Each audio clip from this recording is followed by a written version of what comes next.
And at this juncture, I would like to welcome Dr. S.M. Chitra, Assistant Director of Captain Srinivasa Murthy Research Institute. She has joined us. A very warm welcome on behalf of Central Council for Research in Siddha, Madam.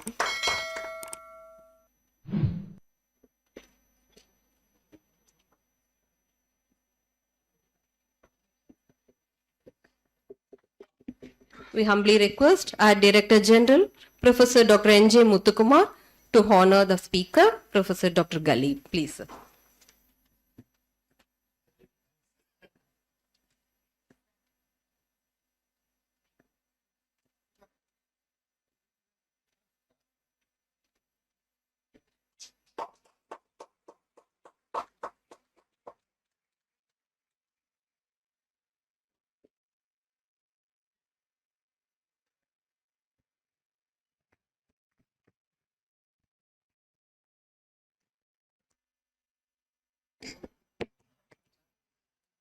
Now we are moving to the next session.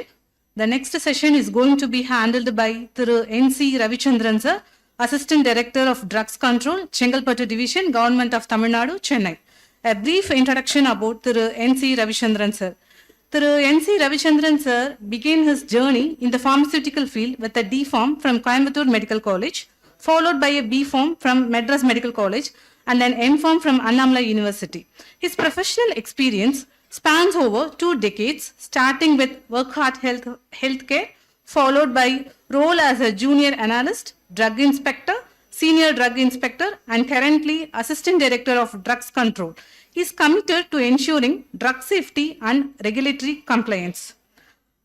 I welcome you, sir, on the topic roles and responsibilities of drug inspector and enforcement of DNC Act 1940 and Rules 1945. Please, sir.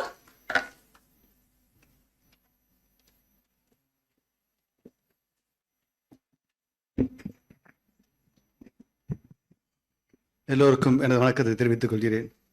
இப்போ சித்தா எல்லாம் தமிழில் கொஞ்சம் நல்லா இருக்குன்னு நினைக்கிறேன். Comfortable லேவேஜ் தமிழில் ஆரம்பிக்கலாம்னு விருப்பப்படுறேன். இங்கு வந்திருக்கும் டைரக்டர் ஜெனரல் முத்துக்குமார் சார் அவர்களுக்கும், மேனக்ஷா ஸ்டேட் லைசன்சிங் அத்தாரிட்டி மற்றும் ஃபார்மா விஜிலன்ஸ் பற்றி இவ்வளோ பேசிகிட்டே போனார். நல்ல நாலேஜபிளாக இருந்துச்சு, கேட்க சந்தோஷமாக இருந்துச்சு.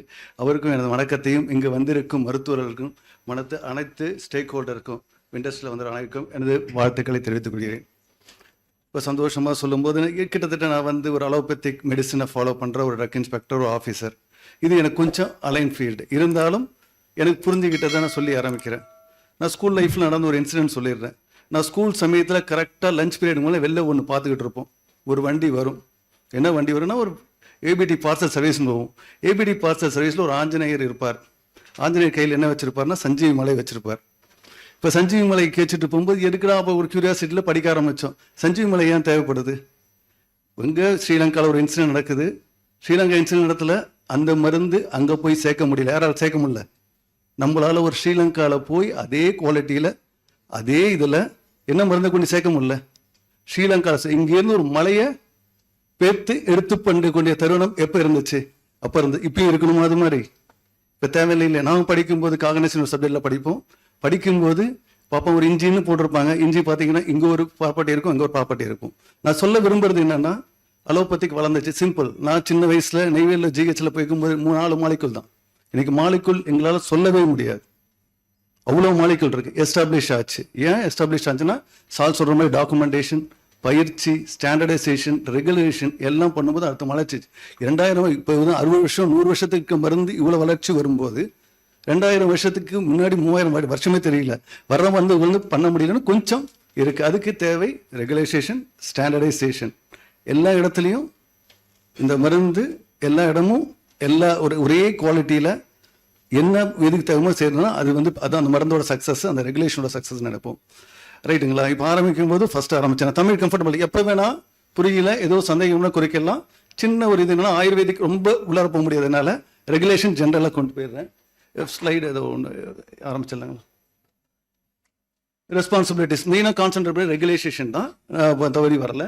ரெண்டாவது நெக்ஸ்ட் ஸ்லைட். இது வந்து ட்ரக் ரெகுலேஷனில் மேக்ஸிமம் எங்களுக்கு கவர் ஆகிற எல்லாமே வந்துடுது.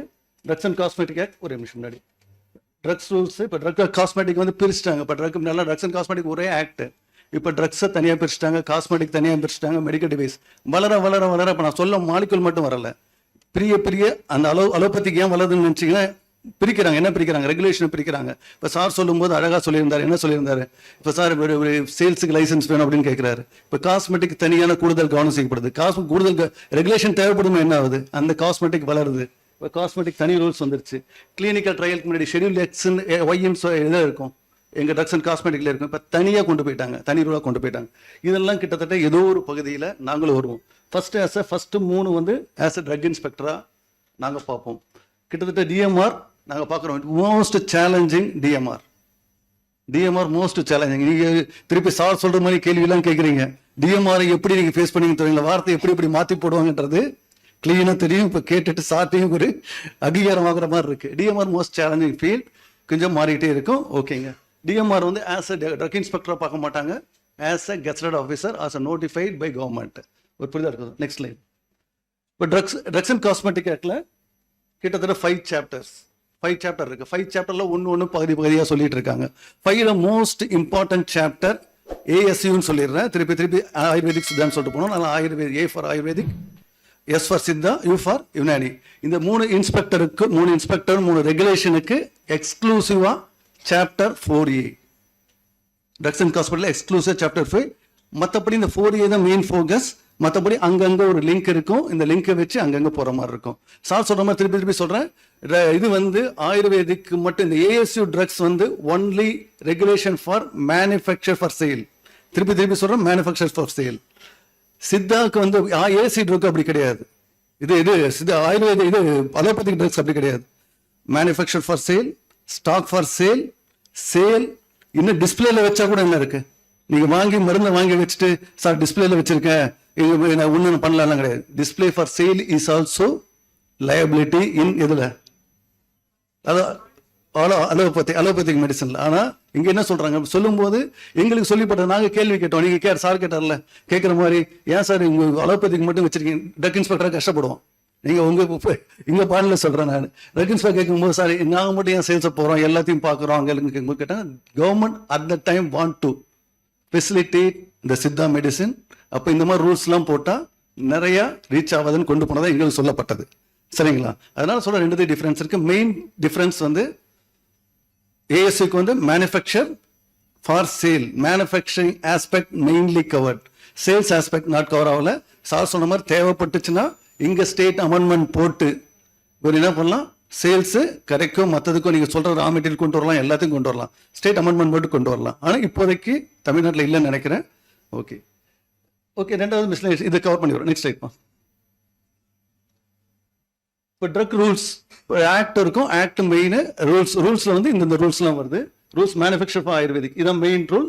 இது 1. 2வது வந்து அப்ரூவல் ஃபார் இன்ஸ்டியூஷன்.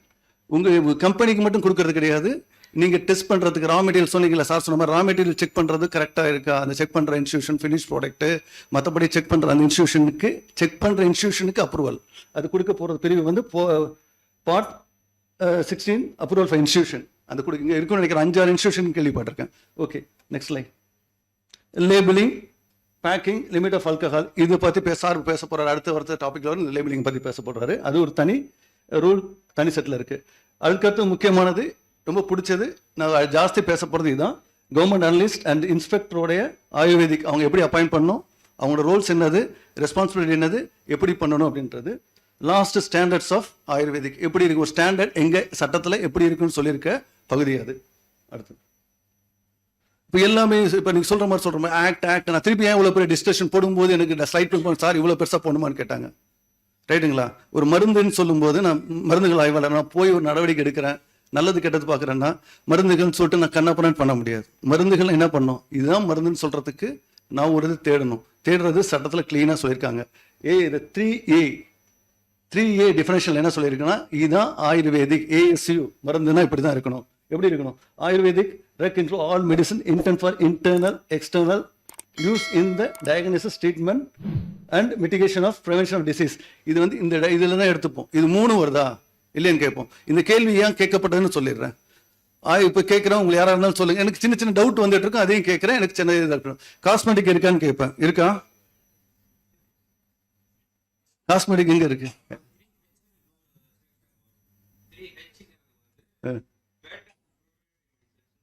நான் கேட்க மெடிசின் நான் கேட்கறதுக்கு ஆசை, நான் ஆர்கியூ பண்ணல, just I want also no, ரைட்டுங்களா?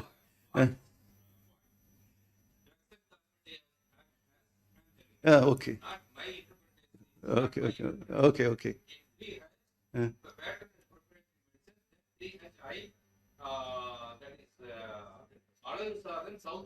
சௌந்தர்யா ஓகே, கரெக்டாக வந்துட்டீங்க, பாயிண்ட் வந்துட்டீங்க.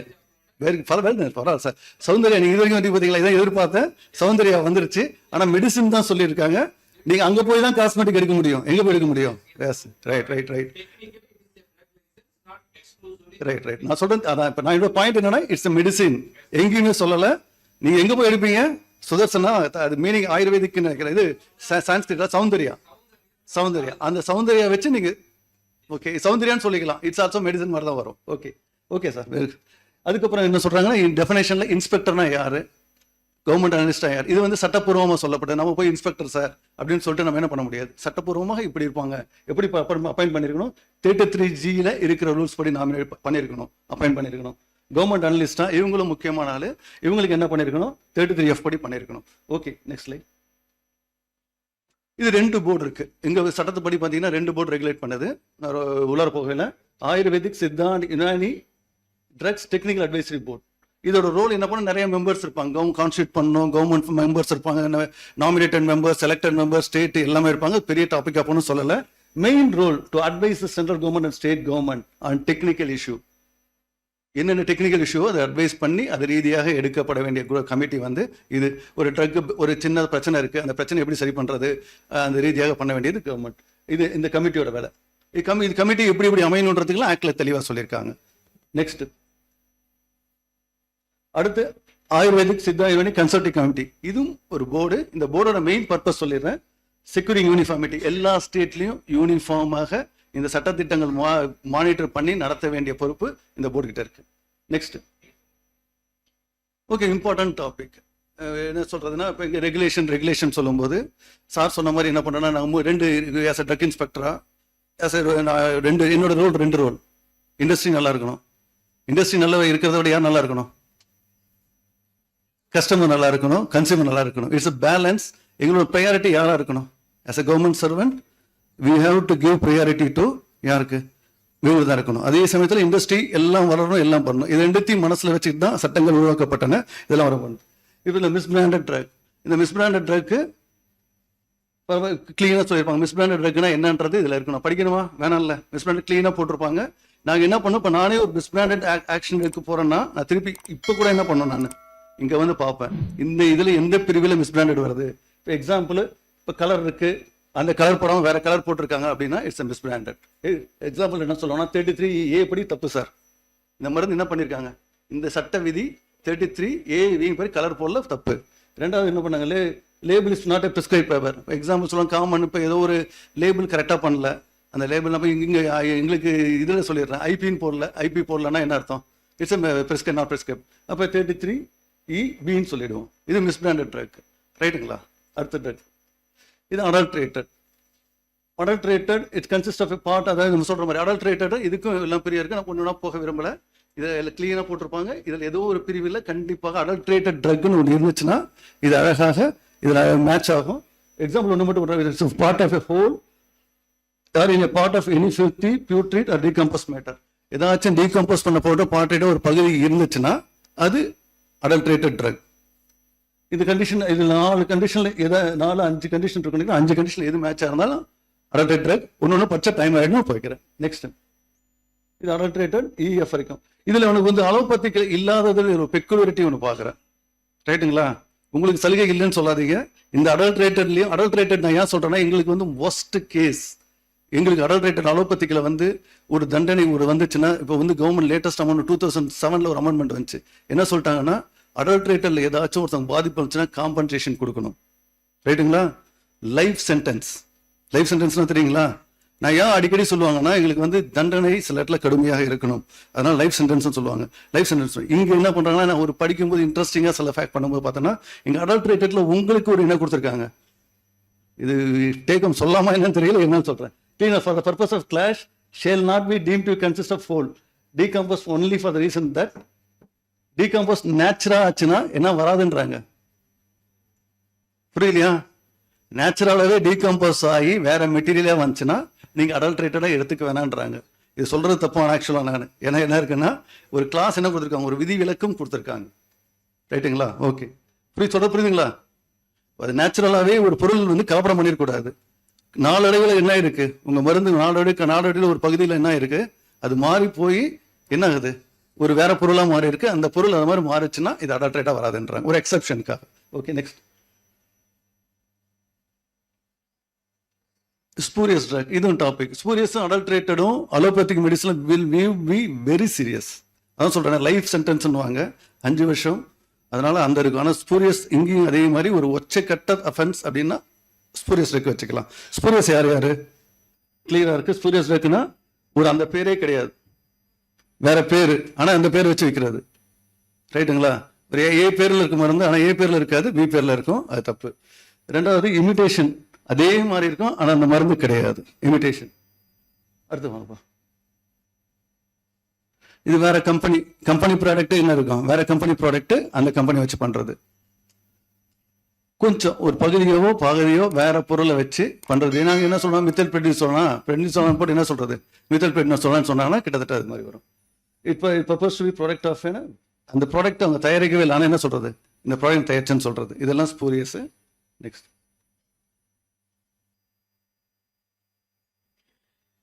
கிட்டத்தட்ட இந்த 33 இந்த ஸ்டாண்டர்ட்ஸ் சொல்லியிருப்பாங்க.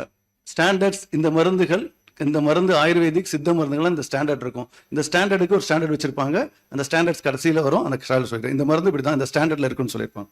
Next slide.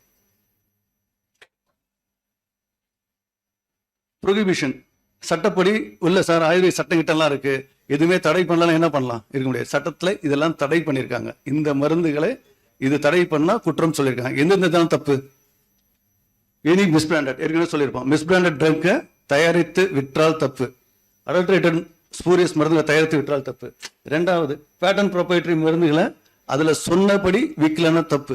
சார் சொல்லிட்டு இருந்தால் பேட்டன் ப்ராப்ரைட்டரி அந்த கண்டிஷன் கிளைம்லாம் போது கிட்டத்தட்ட அது எங்களை பொறுத்த வரைக்கும் 33 EC 2ல வந்துடும். எனி ஏஎஸ்சி ட்ரக் கான்ட்ரவென்ஷன், இந்த சாப்டர் 4A சாப்டர் இருக்கு பார்த்தீங்களா, அந்த சாப்டர்ல ஏதாச்சும் அந்த சாப்டர் அந்த வழிமுறையை ஃபாலோ பண்ணலன்னா அது இந்த தப்பாயிடும். அடுத்தது இது வந்து இந்த சாப்டர், இது வந்து 4A மட்டும் சொல்லியிருந்தேன். இந்த காஸ்மெட்டிக் ஆக்ட்ல எங்க தப்பு செய்திருந்தாலும் அது வந்து இந்த பி படி தப்பு.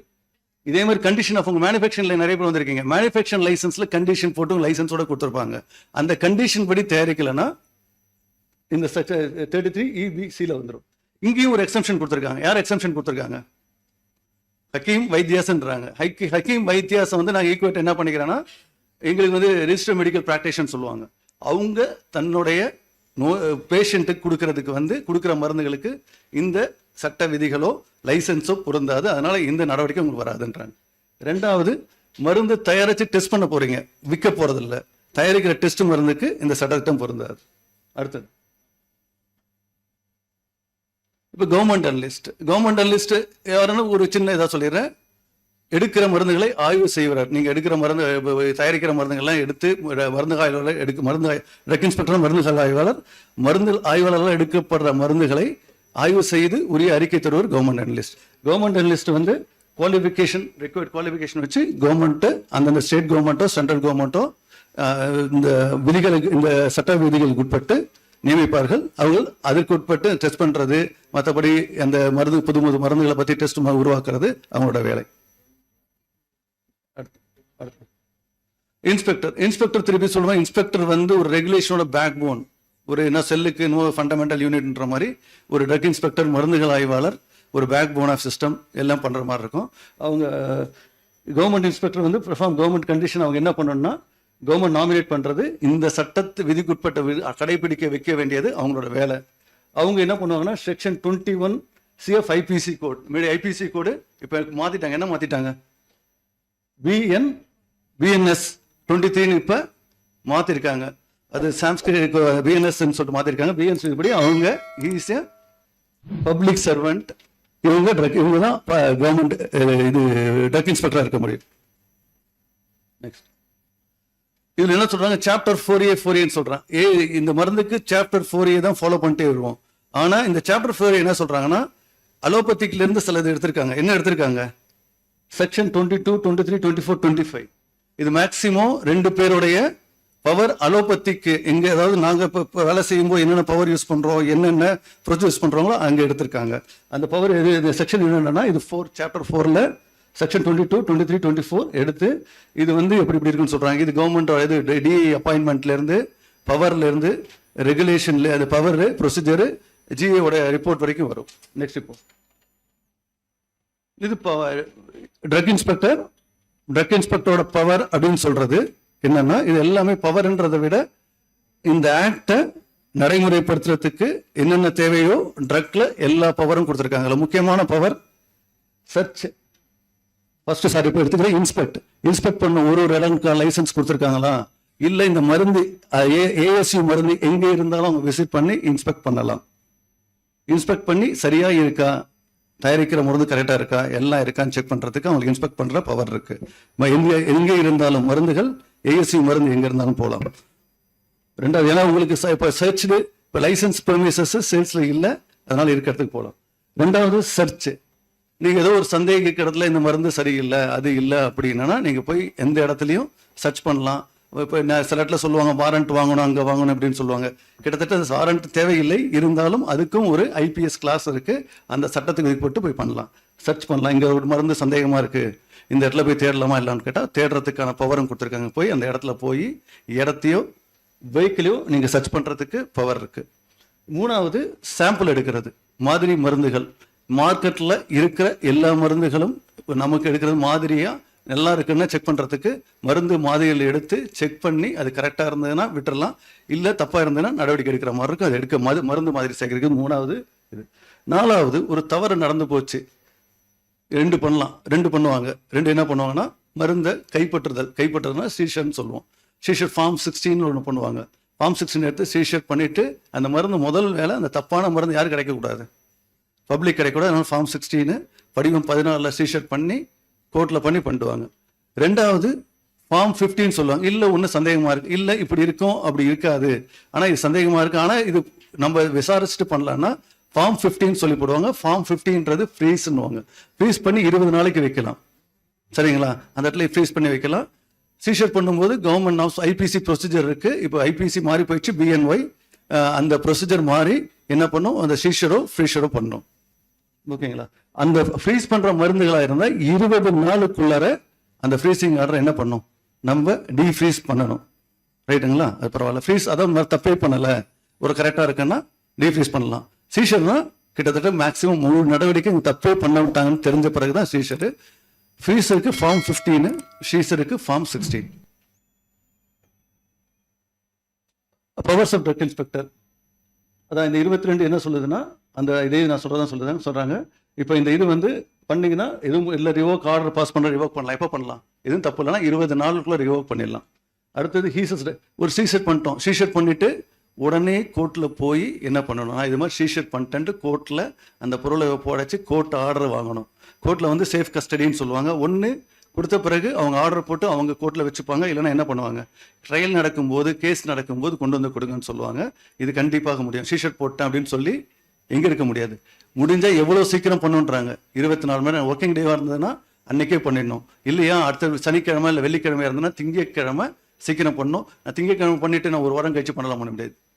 சீஷர் போட்ட உடனே என்ன பண்ணிடணும், கோர்ட்டுக்கு மேஜிஸ்ட்ரேட், நியர் பாசிபிள் மேஜிஸ்ட்ரேட்டோ மெட்ரோபாலிட்டன், இங்கே சென்னைனா மெட்ரோபாலிட்டன் கோர்ட்டுக்கு போயிட்டு அந்த வந்து இன்டிமேட் பண்ணிட்டு அவங்ககிட்ட ஒரு ஆர்டர் வாங்கணும், ஒப்புதல் ஆவணம் வைக்கணும்.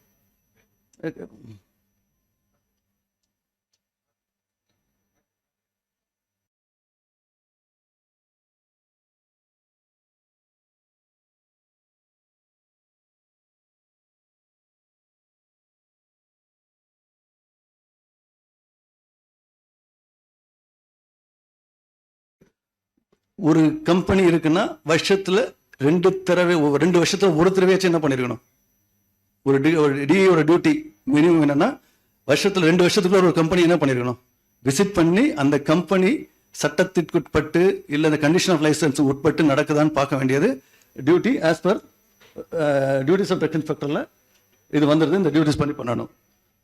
இந்த கண்டிஷன் லைசன்ஸ் இருக்கா இல்லை இந்த ட்ரக்ஸ் ஆக்டிவிட்டி கிடைக்கிறாங்க 2 வருஷத்துக்கு ஒரு தடவை ஃபேக்டரி இன்ஸ்பெக்ட் பண்ணும். அடுத்தது அப்படி எடுக்கப்படுற ரிப்போர்ட்டை கண்ட்ரோலிங் அத்தாரிட்டிக்கு அடுத்த லெவலுக்கு இந்த ட்ரக் இன்ஸ்பெக்டர் நோட்டிஃபிகேஷன்ல ஒன்று வரும். கிளீன் என்ன வரும்? so and so appointed as a drug inspector of so and so when he has to respond to the next hierarchy level வரும். ஹையர்கி லெவல்னா அது என்ன சப்பார்டினேட் செக்ஷன். அப்படி பார்த்தீங்கன்னா என்ன பண்ணும், நீங்க என்ன ஆக்ஷன் எடுத்தாலும் அடுத்த சப்பார்டினேட்டுக்கு இன்டிமேட் பண்ற மாதிரி இருக்கும். எடுத்துட்டு நம்ம சொல்லாம இருக்கக்கூடாது. அந்த நம்ம ட்ரக் இன்ஸ்பெக்டர் அப்பாயின்மெண்ட் ஆர்டர்லேயே அப்படி தான் இருக்கும். ஹேட் டு ஹையர்கி லெவலில் சப்பார்டினேட் பண்ணி ஒர்க் பண்ணிட்டு இருக்கோம். அதுபடி பார்த்தீங்கன்னா என்ன பண்ணும், அந்த ட்ரக் இன்ஸ்பெக்டர் என்ன நீங்கள் போடுறீங்க, இன்ஸ்பெக்ஷன் பார்க்குறீங்க, இன்ஸ்பெக்ஷன் பார்க்குற ரிப்போர்ட்டை யாருக்கு சப்மிட் பண்ண வேண்டியது டியூட்டி, சட்டப்படி டியூட்டி யாருக்குன்னா ட்ரக் இன்ஸ்பெக்டர் டியூட்டியாக இருக்குது. அதுக்கடுத்து என்ன சொல்லணும், இன்னொரு டியூட்டியில் டேக் சாம்பிள்ஸ் கண்டிப்பாக எடுக்கணும். இப்போ ஆஸ் அலோபதிக் இன்ஸ்பெக்டராக நாங்கள் 10 சாம்பிள் மாதம் எடுத்துகிட்டு இருக்காங்க. ஒரு ட்ரக் இன்ஸ்பெக்டர் எடுக்கிறாங்க, 10 சாம்பிள் எடுக்கிறாங்க. 10 சாம்பிள் எடுத்து அதுக்கு என்ன பாஸ் ஆஃப் ஃபெயிலை பற்றி நடவடிக்கை.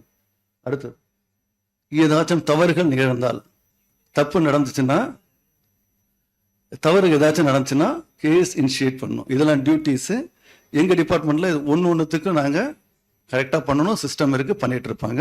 ஓகே.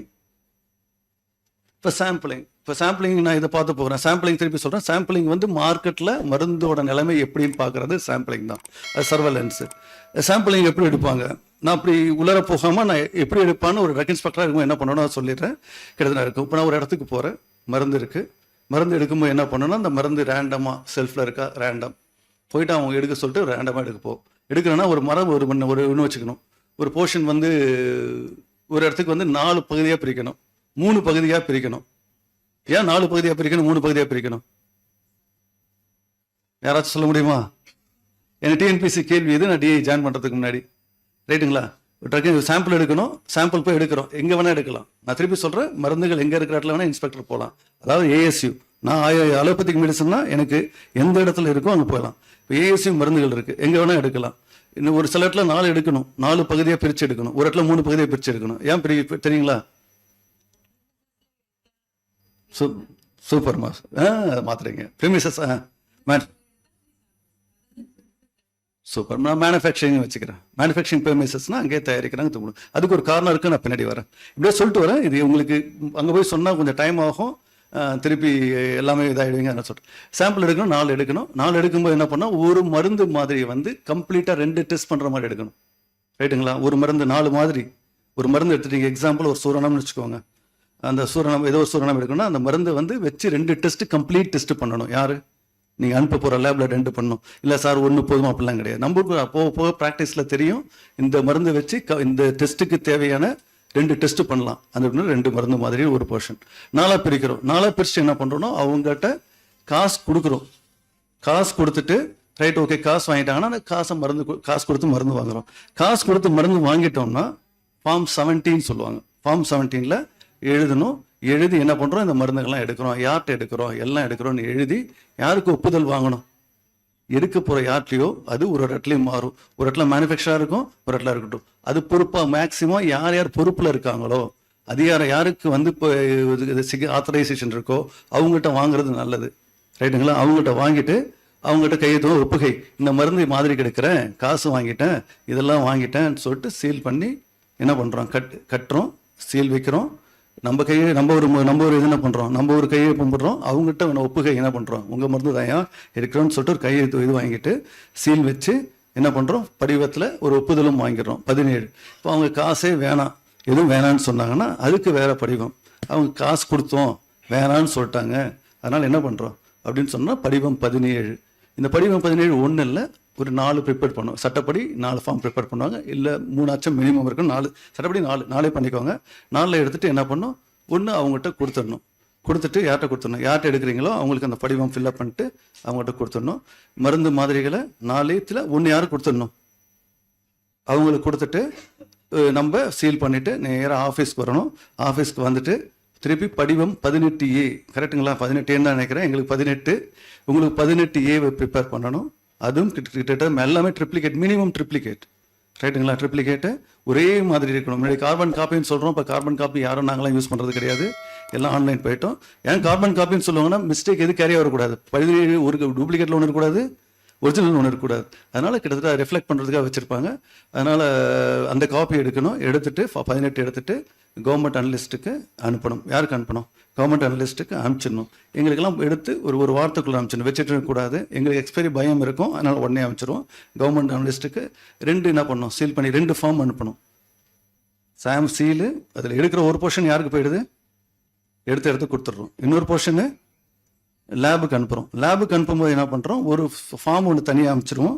இன்னொன்று இந்த சீல் பண்ணி வைக்கிறீங்களா அந்த ஃபார்மோட இன்னொரு ஃபார்ம் என்ன பண்ணோம் வச்சு அனுப்பிச்சிடும். 2 ஃபார்ம் தனியாக அனுப்பணும், ஒன்றா அனுப்பக்கூடாது. ரைட்டுங்களா? இல்லை கொடுக்குறதா இருந்தாலும் எப்படி கொடுக்கணும், சாம்பிளில் சுற்றி ஃபார்ம் 18 ஒன்று, தனியாக ஒரு ஃபார்ம் 18 ரெண்டுத்தையும் மேட்ச் பண்ணிப்பாங்க. ரைட்டுங்களா? கவர்மெண்ட் லிஸ்ட் மேட்ச் பண்ணி 18 ஃபார்ம் 18A வச்சு லேபுக்கு அனுப்பிச்சிடுறோம். இவங்க 17A அவங்க பார்ட் முடிஞ்சிச்சு. 17A பார்ட்டு என்ன முடிஞ்சு போச்சு. கவர்மெண்ட்டில் எடுக்கும்போது மேக்ஸிமம் 17A எடுப்பாங்க.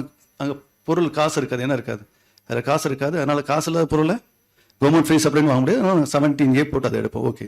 ரெண்டப்போ 18A கவர்மெண்ட் அனலிஸ்ட் போயிட்டு அதை வாங்கி பார்ப்பாரு. அவரோட பொறுப்பு, கவர்மெண்ட் லிஸ்டோட பொறுப்பு என்னென்னா வாங்கணும், வாங்கி உடையாமல் இருக்கா, மருந்து சேஃபாக இருக்கா.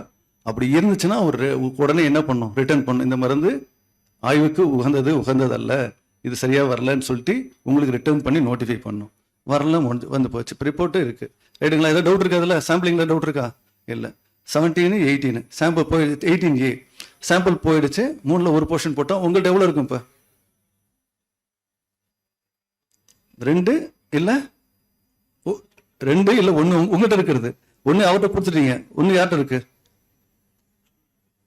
1 சாம்பிள் அனுப்பிச்சிட்டீங்க, மீதி 2 1 உங்கள்கிட்ட இருக்கு. மேனுஃபேக்சரிங் எடுத்தீங்கன்னா 1 இருக்கும், இல்லாட்டி என்ன இருக்கும், 2 உங்கள்கிட்ட இருக்கும். இப்போ லேபுக்கு அனுப்பிச்சிடுறீங்க. லேப் அனுப்பிச்சிட்டு போயிட்டே இருக்கீங்க. கிட்டத்தட்ட பார்த்தீங்கன்னா லேபுக்கு எங்களுக்கு டைம் லைன் இருக்குது, உங்களுக்கு டைம் இருக்கான்னு தெரியல. எங்களுக்கு டைம் லைனுக்குள்ள ஒரு அனுப்பணும். அனுப்பும்போது ரிப்போர்ட் அனுப்புவாங்க. ரிப்போர்ட் எதில் அனுப்புவாங்கன்னு நினைக்கிறீங்க? Form 13A. நான் சொல்கிறது என்னன்னா, நீங்கள் எல்லாமே இது இந்த சாப்பிட்ற மூடில் இருப்பீங்கல்ல, அதனால இன்ட்ராக்ஷனாக இருந்தால் நல்லாயிருக்கும். ரைட்டுங்களா? அதனால தான் 13Aல அனுப்புவாங்க. 13Aன்றது கவர்மெண்ட் அனலிஸ்ட் 13A தான். ரிப்போர்ட் வந்து வேறு எந்த ரிப்போர்ட்டாக இருந்தாலும் சட்ட ரீதியாக என்ன இருக்காது, கிடையவே கிடையாது. 13Aல கொடுக்கணும். 13Aல ரிப்போர்ட் வந்துடுச்சு. 13A ரிப்போர்ட் வந்த பிறகு என்ன பண்ணணும்னா, அந்த ரிப்போர்ட் வந்து ஸ்டாண்டர்டு இதாகிடுச்சு அப்படின்னா என்ன பண்ணலாம், ஒரு படம் அழகாக பண்ணிவிட்டு ரிப்போர்ட் ஆகிடுச்சுன்னா அவங்களுக்கு யாருக்கு இன்டிமேட் பண்ணணும்னா இவங்களுக்கு இன்டிமேட் பண்ணணும். யாருக்கு பண்ணணும்? அந்த ஃபார்மை வந்து எந்த இடத்துல சாம்பிள் எடுத்தோமோ இன்டிமேட் பண்ணணும். அந்த சாம்பிள் போர்ஷனை நாங்கள் என்ன பண்ணுவோம்னா, காசு கொடுத்து வாங்கியிருக்கோம், கரெக்டாக பண்ணுறதுக்கு என்ன பண்ணுவோம், கவர்மெண்ட் ஹாஸ்பிட்டலில் கொண்டு கொடுத்து இது வச்சுக்கோங்க, நீங்கள் பப்ளிக் யார் கொடுக்குன்னு சொல்லுவோம். ரைட்டுங்களா? இது அந்த ரிப்போர்ட் ஸ்டாண்டர்ட் பாஸ்னா. இப்போ ஃபெயில் ஆச்சுன்னா என்ன பண்ணுவோம்? ஃபெயில் ஆச்சுன்னா ஃபஸ்ட்டு என்ன பண்ணணும்னு நினைக்கிறீங்க? ஃபெயில் ஆச்சுன்னா திருப்பி சொல்கிறேன், ஃபெயில் ஆச்சுன்னா கிட்டத்தட்ட முதல் குறிக்கோள், டிஐயோட குறிக்கோள் வந்து we should stop the sale of the drug. ரைட்டுங்களா? இப்போ உங்களுக்கு சித்தா மருந்து பற்றி தெரியாது. ஒரு மருந்து நேற்று ஒரு கிளாசிக்கல் ஒரு 10 நாள் முன்னாடி பெங்களூர் ஒரு இன்சிடென்ட் நடந்துச்சு. நீங்கள் படிச்சிருப்பீங்களான்னு தெரியல. ரைட்டுங்களா? ஆர்எல் சலைன் போட்டு ஒரு 5 பேர் இறந்துட்டாங்கன்றாங்க. நாங்கள் என்ன பண்ணோம்னா, அது கிட்டத்தட்ட வந்து ஒன்று மருந்து கெட்டு போச்சுன்னு வந்துருச்சு. அந்த மருந்தை பப்ளிக்கு சேராமல் பார்க்க வேண்டியதான் முதல் வேலையாக இருக்குது. அதனால் அந்த இடத்துக்கு போயிட்டு முதல்ல என்ன பண்ணணும், அவங்களுக்கு இன்டிமேட் பண்ணிட்டு, ஐயா அந்த மாதிரி ஃபெயில் ஆகிடுச்சு. அப்பயும் ஃபார்ம் யார் கொடுக்கணும்? முதல்ல கொடுக்க வேண்டியது அந்த ஃபார்மை கொடுத்துட்டு, இந்த மாதிரி ஃபெயில் ஆகிடுச்சு, நீங்கள் என்ன பண்ணணும், மருந்து என்ன பண்ணுங்கள், விற்காதீங்க. விற்கிறது மட்டும் கிடையாது, எங்கெங்கே கொடுத்துருக்கீங்களோ என்னத்தை என்ன பண்ணுங்கள், உடனே ரிட்டர்ன் பண்ணுங்கள். அதான் ஸ்டாக் ரீகால்னு சொல்லுவோம். ரீகால்ன்றது அத்தியாவசியம். இது வந்து நான் ட்ரக் இன்ஸ்பெக்டராக சொல்ல, எஸ் அ காமன் மனிதனாக, காமன் பீப்புள் என்ன சொல்கிறேன்னா, முதல் கடமை நான் அது மாறவே கூடாது. உங்கள் ஏஎஸ்சியை பற்றி அவரோட தீவிரம், நாட் ஆஃப் ஸ்டாண்டர்ட் தீவிரம் பற்றி தெரியல, எங்களுக்கு வந்து கொஞ்சம் ஸ்ட்ராங்காக இருக்கும். அதனால் என்ன பண்ணோம், உடனே காப்பி யார் கம்யூனிகேட் பண்ணுறோம். மற்ற எதுக்கும் லெட்டர் லேட் ஆகும். ஒன்று ஃபெயில் ஆச்சுன்னா முதல்ல யாருக்கு போயிடும், ஆஃபீஸருக்கு க்ளீனாக போயிடும். நாட் ஆஃப் ஸ்டாண்டர்ட்னா இட் ஷுட் நாட், எவ்வளோ முயற்சி பண்ணி யாரையும் கன்சியூம் பண்ணாமல் பார்க்கணும், ஃபஸ்ட்டு வேலை.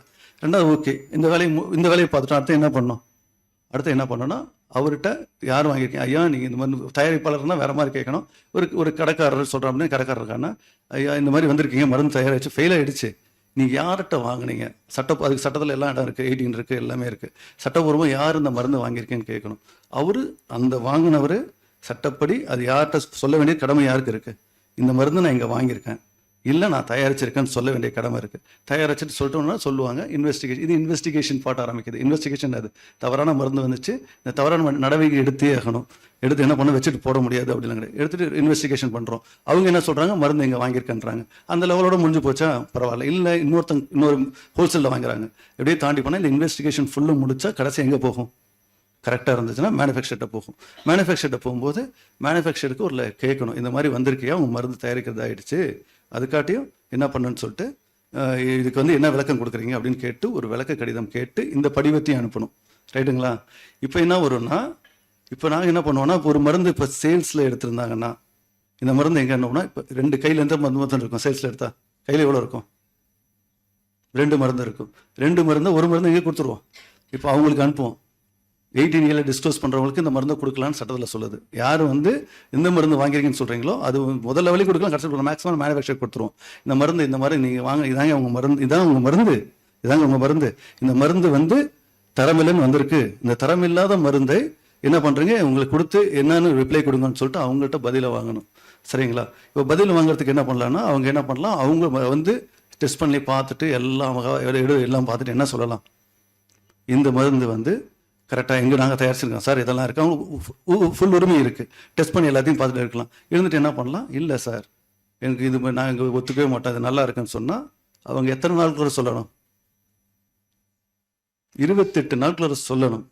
28 நாட்குள்ள சொன்னாங்கன்னா சேலஞ்சோ எப்படி வேணால் வச்சுக்கோங்க. அது சார் இங்கே பண்ண ரிப்போர்ட் நாங்கள் ஒத்துக்கல சார், இது சரியில்லை சார், நாங்கள் செஞ்சதான் சரின்னு சொன்னால் 28 நாளில் சொல்லணும்.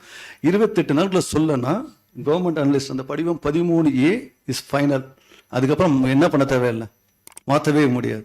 ரைட்டு 18 முடிஞ்சிச்சுன்னா முடிஞ்சு போச்சு. நீங்கள் சப்போஸ் இந்த நடவடிக்கை எடுத்து இந்த 18A இது 13A பரவாயில்ல சார், நாங்கள் தப்பு பண்ணிட்டோம், தெரியாமல் பண்ணிட்டோம் இப்படின்னு சொல்லி பதில் வருதுன்னா திருப்பி எல்லாத்தையும் எடுத்து என்ன பண்ணோம், எல்லாரும் இன்வெஸ்டிகேஷன் ஃபுல்லுத்தையும் எடுத்து நம்ம இதுக்கு இன்வெஸ்டிகேஷன் ரிப்போர்ட்டாக நம்மளுடைய SLAக்கு அனுப்பணும். SLAவோ சில இடத்துல ஒரு இடத்துல சில இதில் SLAவாக இருக்கும், சில இடத்துல வந்து கண்ட்ரோலிங் ஆஃபீஸராக இருப்பாங்க.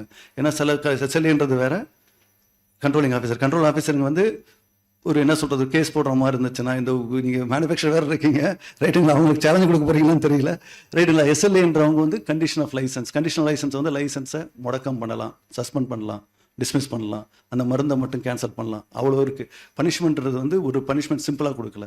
சட்டத்தில் என்ன சொல்லியிருக்காங்க, கைட்லைன் ஒன்று இருக்குது, சட்டத்துக்கு மீறி வழிகாட்டுதல் இருக்குது. சட்டத்தில் என்ன சொல்கிறது, கைடில் என்ன சொல்லியிருக்காங்கன்னா, தப்பு உடனே இருந்தாங்கன்னா சரி பண்ண முடியாத தப்புகளை சின்ன பனிஷ்மெண்ட்டை வந்து அட்மினிஸ்ட்ரேட்டிவ் பண்ணுங்கள். அவங்க ரொம்ப பனிஷ்மெண்ட் ரொம்ப ஜாஸ்தியாக இருக்கா, அப்போ எங்கே போங்க, ப்ராசிக்யூஷன் போகன்றாங்க. இப்போ சிம்பிளாக ஆரம்பிக்கிறது எப்படி ஆரம்பிப்பாங்கன்னா, லைசன்ஸை முடக்கம், அதாவது சஸ்பென்ஷனும் கேன்சலேஷனும், சஸ்பென்ஷனு, அதுக்கப்புறம் கேன்சலேஷன்லாம் ஒன்றுமே இல்லைன்னா கேன்சலேஷனு, அதுக்கப்புறம் ப்ராசிக்யூஷன்.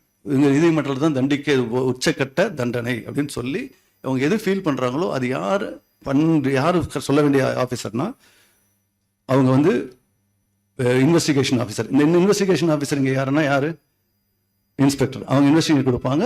அந்த இன்வெஸ்டிகேஷன் இந்த பரிந்துரையை ஏற்று அவங்க மேலே இருக்கிறவங்க ஆணை கொடுப்பாங்க. சரி 28 நாளில் ரைட்டுங்களா, நீங்கள் என்ன பண்ணுறீங்க, இல்லைங்க 28 நாள் எனக்கு வந்து இது கிடையாது, என்ன கிடையாது, நான் ஒத்துக்கவே இல்லைன்னு சொல்கிறாங்க, என்ன பண்ணணும்? ரெண்டு வாய்ப்பு இருக்குது. 28 நாள் இதெல்லாம் சொல்லாமல் தெரியல, இருந்தாலும் சொல்லிக்கிறேன் பரவாயில்ல, ஓப்பனாக இருக்கும், சட்டன்றது ஓப்பன், அதனால சொல்லாமல் இருக்குன்னு தப்பு கிடையாது. 28 நாள் இருக்குது. 28 நாள் இருக்கும்போது 2 பேருக்கு 2 வாய்ப்பு கொடுக்குறாங்க. என்ன கொடுக்குறாங்க, இல்லை கரெக்டாக மறந்துன்னா நீங்கள் நீதிமன்றத்தை நாடலாம். யார், நீங்கள் போயிட்டு மேனுஃபேக்சரும் போய் என்ன பண்ணலாம், சார் இது நாங்கள் நல்லா தயாரிச்சிருக்கோம், நீங்கள் வேணால் செக் பண்ணுங்கன்னு சொல்லிட்டு ரைட்டுங்களா, அப்படியே கொஞ்சம் ஸ்லைட் மாற்றிட்டே வாங்க. இது ஃபுல்லாக அதில் தான் இருக்கும், அதனால் சொன்ன டைம் ஆகுன்றதுக்கு ஸ்லைடை மாற்றிட்டே வாங்க. ஃபார்மகோபியல் கமிஷன் காசியாபாத் இருக்கும், வந்திருக்கும், காசியாபாத்னு அதுக்கு கொண்டு போயிடுவோம். அது வந்து சென்ட்ரல் லேபு. இன்னும் கொஞ்சம் முன்னாடி, இன்னும் கொஞ்சம் இல்லை நான் சொல்லிடுறேன் பரவாயில்ல, எங்கள் ஸ்லைடில் இருக்கும், இருந்தாலும் சொல்லிடுறேன். காசியாபாத்தில் இருக்கிற central pharmacopoeia ASU lab for Ayurvedic இருக்க அந்த ரிப்போர்ட் தான் உங்களுடைய கிட்டத்தட்ட நம்ம இந்த pharmacopoeial lab for Indian medicine. இந்த மெடிசனுக்கு வந்து கோர்ட்டில் பண்ணி நம்ம அனுப்ப முடியாது. யார் அனுப்ப முடியாது, ஆஃபீஸ் இன்வெஸ்டிகேஷன் ஆஃபீஸர் அனுப்ப முடியாது. 25(4) படி 2 பேர் அனுப்பலாம். யார் அனுப்பலாம், நீங்கள் எதுவும் பண்ணலனாலும் ஆஃபீஸர் போகலாம், இல்லைன்னா யார் பண்ணலாம், இதனால் பாதிக்கப்பட்டவங்க யார், அவங்களும் போய் கோர்ட்டிலோட மேக்ஸிமம் இப்போ மெட்ரோபாலிட்டன் மேஜிஸ்ட்ரேட்டோ இல்லை எங்கள் இதில் இருக்கிற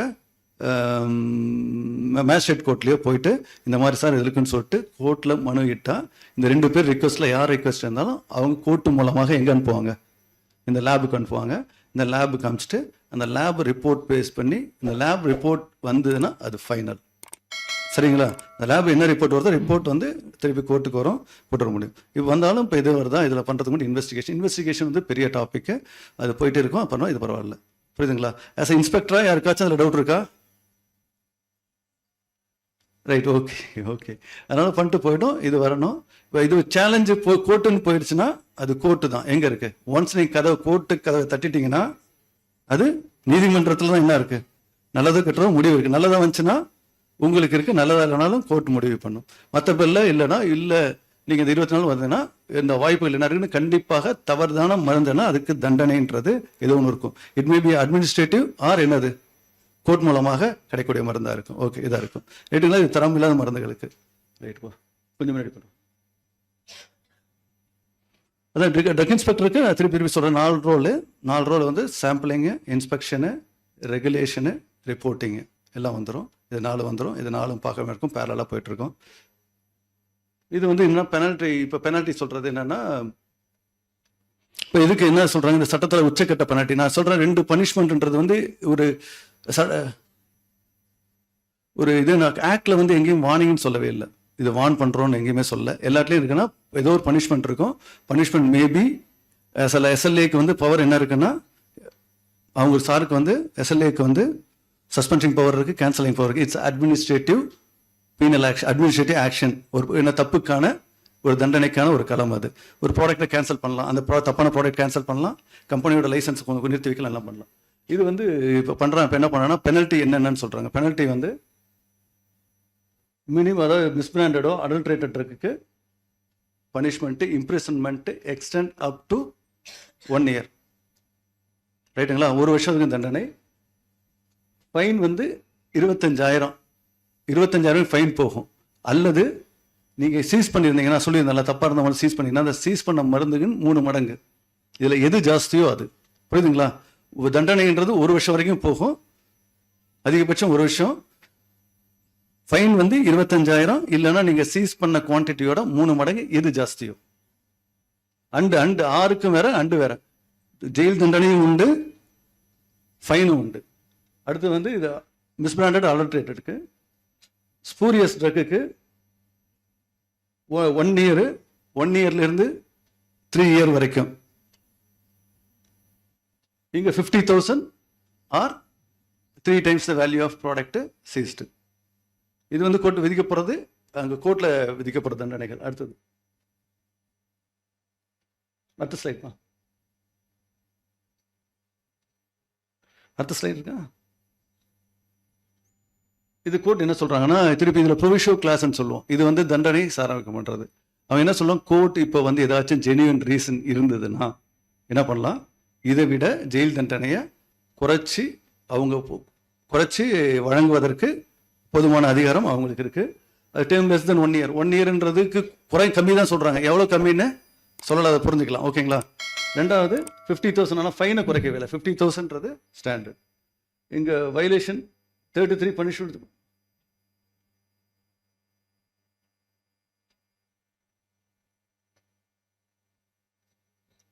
த்ரீ இயர்ஸ் செக்ஷன் 3 months. இது வந்து அதர் செக்ஷன் வந்து கண்ட்ரோல் பண்ணினா இது அதர் செக்ஷனுக்கு வரும். அதர்னா இதெல்லாம் மிஸ்பிராண்டட் ட்ரக் அடல்ட்ரேட்டட் செக்ஷன் மட்டும் கிடையாது. அதர் செக்ஷன் இப்போ நீங்கள் வேறு ஏதோ சொல்கிறீங்க அந்த செக்ஷன் இருந்தாலும் இந்த ஃபைன் வந்து 3 years வந்துருக்கும். நெக்ஸ்ட் இப்போ ஓகே. இது வந்து ரோல்ஸு கிட்டத்தட்ட அதான் சிம்பிளாக புரிஞ்சுக்கிட்டேன். அவங்களோட பவரு, சர்ச்சு, இன்ஸ்பெக்டு, ரைட்டுங்களா, சாம்பிளிங்கு, கிட்டத்தட்ட டாக்குமெண்டேஷனு, இது 4 வந்துடும். ரிப்போர்ட்டிங் 4 வந்து பவர், இது ட்ரக் இன்ஸ்பெக்டரோட வேலை. இன்னொன்று ப்ரொசீஜர் எப்படி பண்ணுன்றது வந்து சீஷரு கிட்டத்தட்ட போனால் எப்படி சீஷர் பண்ணணுன்னு ப்ரொசீஜர் இருக்குது. சீஷர் போட்டு அது ஐபிசியில் வரும், அங்கேயே சொல்லியிருப்பாங்க. சீஷர் என்ன பண்ணலாம், வண்டியிலையும் பண்ணலாம், இடத்துலையும் பண்ணலாம், மூவிங் லாரியில் போது இதில் பண்ணாலும் பண்ணுறாங்க, வெஹிக்கிளில் பண்ணலான்னு பவர் கொடுத்துருக்காங்க, எல்லாம் கொடுத்துருக்காங்க, அது கொடுத்துருக்காங்க. சீஷர் பண்ணுறதுக்கு இருக்குது, ஃப்ரீஸ் பண்ணுறதுக்கு, டாக்குமெண்ட்டை வந்து உங்கள்கிட்ட சட்டப்பூர்வமாக கலெக்ட் பண்ணுறதுக்கு 22(1) CC உங்கள் டாக்குமெண்ட் வாங்கன்னு சொல்கிறாங்க. அதுக்கான விதிமுறை இருக்குது. எந்த டாக்குமெண்டேஷன் இதில் ஒரு எல்லாம் இந்த பாட்டில் வந்து ஒன்று இருக்குன்னா டாக்குமெண்டேஷன் எஃபெக்டிவாக வாங்க வேண்டியதும் உங்கள்கிட்ட இருக்குது. டாக்குமெண்டேஷன் 22(1)CC டாக்குமெண்ட் வாங்கினா 22(1)CC. மற்ற எந்த இதாக இருந்தாலும் இப்போ சீஷர் போடுறீங்கன்னா அந்த டாக்குமெண்ட்டும் கோர்ட்டில் முறைப்படி ஒப்படைப்பட்டு அவங்கள்ட்ட ஆணை வாங்க வேண்டிய கட்டாயம் இருக்குது. எப்போனா அந்த சீஷர் பண்ணும்போது வர மாதிரி இருக்குது. முடிச்சுட்டு அடுத்த இன்வெஸ்டிகேஷன் ஃபைனல் ரிப்போர்ட் இது வரைக்கும் இருக்கும். இது இன்ஸ்பெக்டரோட ஒர்க்கு. அப்புறம் அந்த இது வரைக்கும் வரும். ஓகே, ஏதாச்சும் இன்ஸ்பெக்டர் ரோல் ஏதாச்சும் டவுட் இருக்கா? இதுக்கப்புறம் இன்ஸ்பெக்டர் ரோல் வந்து ஃபெசிலிட்டி மேனுஃபேக்சரிங் ஃபெசிலிட்டி இன்ஸ்பெக்ட் பண்ணி அந்த ரிப்போர்ட் பண்ண வேண்டிய அது ஸ்டாச்சுட்டரி இன்ஸ்பெக்ஷன் பண்ணுவாங்க. இந்த ஒரு 2 வருஷத்துக்கு ஒருத்தர் விசிட் பண்ண வேண்டியதாக இருக்குது. ஓகேங்க. அடுத்தது வந்து மேனுஃபேக்சரிங் பெரிய டாபிக். சார் சொல்லுவோம் பெரிய டாபிக். அது ஷெட்யூல் டி இருக்கும். ஷெட்யூல் டியில் போட்டிருக்காங்க. எல்லா கம்பெனியும் இதில் சொல்கிற முக்கியமான பாயிண்ட் வந்து எக்ஸிஸ்டிங் கம்பெனி எல்லாமே இந்த ஷெட்யூல் டி கம்ப்ளை ஆகணும்னு கொண்டு வந்திருக்காங்க. இப்போ எங்களுக்கு ஷெட்யூல் டின்னும் போது எல்லா ஆக்டும் வளர்ந்துகிட்டே போகும்போது எங்களுக்கு என்ன சொல்கிறாங்கன்னா இப்போ ரிவைஸ் ஷெட்யூல் எம்னு சொல்லி அலோபதிக்கு போட்டிருக்காங்க. 20 எல்லா கம்பெனிக்கும் ஜனவரியிலேருந்து இம்ப்ளிமெண்ட் ஆக போகுது. ஓகே, அடுத்து நெக்ஸ்ட் லைன். அப்புறம் ஒரு டெஸ்டிங்கு. இது வந்து யார் இது வந்து லைசன்ஸ் லேப் வைக்கிறாங்களோ அவங்க டெஸ்ட் பண்ணுறவங்களுக்கு அதுக்கு இந்த சட்டம் இந்த விதியில் கொடுத்துருக்காங்க. நெக்ஸ்ட் பேக்கிங் லேபிளிங் சார் தனியாக எடுக்க போகிறாரு. நெக்ஸ்ட் ஸ்டேட் லைசன்சிங் அத்தாரிட்டியும் கவர்மெண்ட் நாமினேட் பண்ணோம். இப்போ நாமினேட் பண்ணிவிட்டு கவர்மெண்ட் வந்து கேட்டுட்டு நாமினேட் பண்ணுவோம். ஸ்டேட் சாருக்கு வந்து லைசன்ஸ் வழங்குவதற்கும் அது லைசன்ஸ் சம்பந்தமான நடவடிக்கை எதிர்ப்பதற்கும் இந்த சட்டத்திட்டத்தில் வழிவகை செய்திருக்காங்க. அடுத்தது ஓகே, இதுக்கு முன்னாடி சொல்லிடுறேன். இந்த ஸ்டேட் லைசன்ஸை அத்தாரிட்டி பண்ணுவாங்க. இந்த கண்ட்ரோலிங் அத்தாரிட்டி இருக்கான்னு தெரியல. கண்ட்ரோலிங் அத்தாரிட்டி மேக்ஸிமம் அந்த ப்ராசிக்யூஷன் பற்றி பார்ப்பாங்க, அதை பண்ணுவாங்க. இதில் இன்னொன்று இன்ட்ரெஸ்டிங்காக சொல்லியிருந்தாங்க. எனக்கு ஒரு டவுட் இருந்துச்சு. ஏஎஸ்சின்னு சொல்கிறாங்க, ஸ்டேட் லைசன்ஸ் அது ஒன்றா இருக்காங்க. அதில் எக்ஸ்பர்ட் என்ன இருக்காங்க? எத்தனை மருந்து வருது? 3 மருந்து வருது. ஆயுர்வேத சித்தா மருந்து எப்படி பண்ணுவான்னு கேட்கும்போது க்ளீனாக சட்டத்திலே என்ன சொல்லியிருக்காங்க, ஒரு எக்ஸ்பர்ட் கமிட்டியின் ஒப்புதலை பெற்று எஸ்எல்ஏ வருவாங்க. அப்போ அதுலேயும் அந்த ஒரு சின்ன இருக்கிறதும் பண்ண முடியாது. அந்த இதுவும் பண்ணிட்டாங்க. இன்னொரு சார் சொல்லும்போது நீங்கள் கேட்டுட்டுறீங்க, சட்டத்தில் எங்கே சார் சொல்லியிருக்கீங்க, தெரியாமல் இருந்தால் பண்ண முடியாதுன்னு சொல்லும்போது சொன்னீங்க. எல்லா சட்டத்துக்கும் ஒரு சட்டம் ஒன்று இருக்காங்கன்னா ஆக்டில் க்ளீனாக சொல்லியிருக்காங்க. டியூ டெலிஜென்ஸ் இருக்காங்க. டியூ டெலிஜென்ஸ் கேள்விப்பட்டிருக்கீங்களா? எனக்கு இன்கம் ஹெல்மெட்டு போட்டு போல எனக்கு சட்டத்தை படி சொல்லனா நீங்கள் என்ன பண்ண முடியாது, கவர்மெண்ட் ரன் பண்ண முடியுமான்னு யோசிச்சு பாருங்க. அதனால என்ன பண்ணுவாங்கன்னா டியூ டெலிஜென்ஸ்ன்ற வார்த்தை என்ன சொல்லுவாங்க, எல்லா இடத்துலையும் இருப்பாங்க. இது 2 இடத்துல என்ன பண்ணுவாங்க, இது பண்ணியிருக்காங்க. இதுக்கு இன்னொரு சொல்கிறாங்கன்னா டியூ டெலிஜென்ட்றாங்க. இதுக்கு இன்னொரு பெருமையாக சொல்லிக்கிறேன். நான் ஒரு ட்ராவல் பண்ணும்போதும் இது சந்தோஷமாக நான் ஒரு ப்ராடக்டோட ட்ராவல் ஆனேன். இது பார்ட் முடிஞ்சுட்டு நான் சொல்லிடுறேன். நான் முதல் நான் வந்து மயிலாடுதுறையில் ஒர்க் பண்ணேன். இதுக்கிட்ட என்ன சொல்கிறதுன்னா அவங்க கிட்டத்தட்ட அப்போ வந்து சித்தா ஆயுர்வேதிக்கு நாங்கள் பார்த்துட்டு இருந்தோம். அங்கே தென்னைமரை குடியணி ஒரு ப்ராடக்டாக பார்த்துட்டு வரேன். நான் மயிலாடுதுறை பார்க்குறேன், ரொம்ப பிடிச்சி எனக்கு வருவாங்க. எல்லாம் போனால் I have good contact with ayurvedic Siddha officer sir. அவ்வளோ பொட்டன்ஷியல் நல்லா இருந்துச்சு. அங்கே பார்த்தீங்கன்னா மோஸ்ட் ப்ராடக்ட் அங்கே இருந்துச்சு. அப்புறம் திருப்பி இங்கே வரேன், மதுரைக்கு போகிறேன். மதுரையில் 5 வருஷம் பண்ணேன். மதுரையில் வந்து எனக்கு கோவிடை யாரும் மறக்க மாட்டாங்க. கிட்டத்தட்ட இப்போ இன்றைக்கி நல்லா இருக்குது. அந்த 2 வருஷம் 3 வருஷம் இருந்துச்சு. யாரும் அந்த குடிநீரா, அந்த குடிநீர்ன்றது அது மறக்க கபசுர குடிநீர் அது இன்றியமையாதான் போச்சு. பேராஸ்டமால் இங்கேயும் கொடுக்காதீங்கன்னு எனக்கு ஆர்டரு. பேராஸ்டமால் யாரும் விற்கக்கூடாதுன்னு சொல்லிங்க. ஆனால் எல்லா இடத்துலையும் இன்னும் வச்சுருந்தாங்க, கபசுர குடிநீர் வச்சுருந்தாங்க. ரைட்டுங்களா? இன்னொரு வந்திருக்கு. அப்போ இருக்கும்போது நான் கமிட்டியில் இருந்தேன். அந்த கோவிட் கமிட்டியில் ஒரு மெம்பராக இருக்கும்போது எனக்கு கேட்டாங்க என்னென்ன மருந்துகள் எடுக்க முடியும்னாங்க. ஆங்கில மருந்துகள் ஆட்டோமேட்டிக்காக வந்துச்சு. ஒரு மருந்து இங்கே இருக்கார் ஒருத்தர் ப்ராடக்ட் சொல்கிறது தப்பு. அந்த கம்பெனி ப்ராடக்ட்டை இப்போ ஃபஸ்ட்டு மார்க்கெட் ஆச்சு. இது ஆயுர்வேதிக் ட்ரக்கு. அந்த மார்க்கெட் அந்த நேரத்தில் அவ்வளோ யூஸ்ஃபுல்லாக இருந்துச்சு. ரைட்டுங்களா? மற்ற மருந்துகளை பற்றி அவ்வளோ கேள்வி வரும். அந்த பெருமையாக சொல்கிறேன். இது வந்து ட்ரக் இன்ஸ்பெக்டர் அதெல்லாம் கிடையாது. ஒரு ட்ராவல் பண்ணும்போது ஒரு நல்ல மருந்துகளை பார்த்தேன். அங்கே போகும்போது அந்த இது பார்த்தேன். இன்னும் இங்கே மீட்டிங் போட்டாங்க. மீட்டிங் போடும்போது முதல்ல என்ன வச்சுருந்தாங்க, இதுதான் வச்சுருந்தாங்க. சாப்பிட்டு தான் உள்ள என்ன பண்ணாங்க. ரைட்டுங்களா? அது பண்ணாங்க. அந்த மருந்து அங்கே இருந்துச்சு. அந்த மருந்து அந்த நேரத்தில் அந்த ஆயுர்வேதிக் மருந்து நல்லா இருந்துச்சு. சர்ச்சைக்கெல்லாம் மற்ற மருந்தெல்லாம் சர்ச்சைக்காச்சு. அந்த சர்ச்சை என்ன சர்ச்சைக்குள்ளே போயிடும்ல, மற்ற வேக்சின்லேருந்து எல்லாமே அது வந்துச்சு. எல்லாம் வந்துச்சு. அதனால் பரவாயில்ல. எல்லாம் உன்னதமான மருந்துகள் இருக்குது. நான் காலேஜில் ஒரு 2 நிமிஷம் எடுத்துக்கிறேன். எனக்கு இது சொல்லாமல் போனால் திருப்தியாக இருக்காது. காலேஜில் படிக்கும்போது நான் எம்எம்சியில் படிக்கும்போது எல்லாம் மெடிசின் டாக்டர் எல்லாம் எம்எம்சி ஹாஸ்டல் தான் எல்லாம் படிப்போம். கரெக்டாக என்ன பண்ணுவோம், எல்லாம் கஷ்டப்பட்டு படிச்சுக்கிட்டே இருப்போம். கரெக்டாக பார்த்தோன்னா மேக்ஸிமம் எக்ஸாம் முடிஞ்சோன்னா 3/4 பேருக்கு மஞ்சக்காமாலை இருக்கும். மஞ்சக்காமாலை வந்து யாரும் எங்கே போக மாட்டாங்க, நேராக ட்ரிப்ளிகேனில் ஒரு இடத்துக்கு போய் என்ன பண்ணுவாங்க, கீழநெல்லி எக்ஸ்ட்ராக்ட் வாங்கி குடிச்சாதானே போய் டாக்டரு நான் முடிக்கிறேன் அப்படின்னு எங்கே போக மாட்டாங்க, நேராக போக மாட்டாங்க. அந்த கீழநெல்லி எக்ஸ்ட்ராக்ட் அவ்வளோ நல்லா இருக்கும். நல்லா கண்டிப்பாக இட்ஸ் ப்ரூவன் எஃபெக்ட்னு இருக்குது. இந்த மருந்துகளை பார்க்கும்போது என்னுடைய ஆதங்கம் என்னவென்றால், ஏன் மருந்து இன்னும் போகல, ரைட்டுங்களா? நான் சொல்கிற மாதிரி வெளிநாட்டுக்கு போய் இதே தரத்தோட போகணும், இதே குவாலிட்டியோட போகணும்.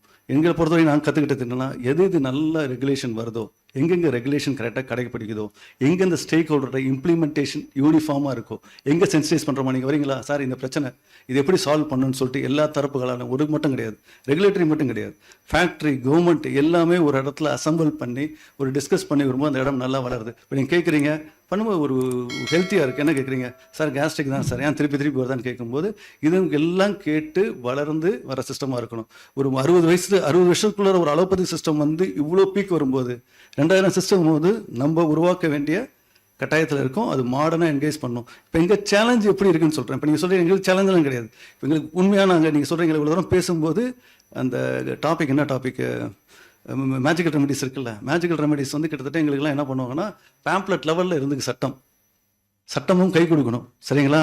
சட்டம் எங்கள் சைடும் கை கொடுக்கணும், எந்த சைடு கை கொடுக்கணும், இண்டஸ்ட்ரி சைடும் கை கொடுக்கணும், ரெண்டுத்தையும் பேலன்ஸ் பண்ணி வரணும். அந்த காலத்துக்கு இந்த மாதிரி பயிற்சி முகாம், உங்களோட இன்ட்ராக்ஷனு, கவர்மெண்ட் போகிற ரெப்ரசன்டேஷனு, இது திருப்பி சொல்கிறேன், ரெகுலேஷன் இருக்கிறனால சொல்ல, where the market is more regulated. என்ன சொல்லுவாங்க உங்கள்கிட்ட, யூஎஸ்லேருந்து யூஎஸ்எஃப்டி மருந்து எங்கள்கிட்ட சொல்லும்போது என்ன சொல்லுவாங்கன்னா, யூஎஸ்எஃப்டி மருந்து சார் சூப்பராக இருக்குங்க சார், நீங்கள் என்ன சார் கேள்வி கேட்குறீங்க, எதுக்கு அது சொல்கிறாங்க? Market is well regulated. ரைட்டுங்களா? இப்போ தமிழ்நாடு போய் அந்த சைடு கேட்டிங்கன்னா தமிழ்நாடு சூப்பர் மருந்து சார் அப்படின்னு சொல்லுவாங்க. இங்கே இருக்கவங்க சொல்ல மாட்டாங்க. எங்கே சொல்லுவாங்க? ஆந்திராவில் சொல்லுவாங்க. நான் என்ன சொல்கிறேன்னா, it should every market, every system should be regulated, every stakeholder should be என்ன சொல்றது டிரான்ஸ்ஃபார்மாக இருக்கணும். அவங்களுடைய நம்ம என்ன பண்ண போகிறோம்னு அவங்களுக்கு தெரியணும்.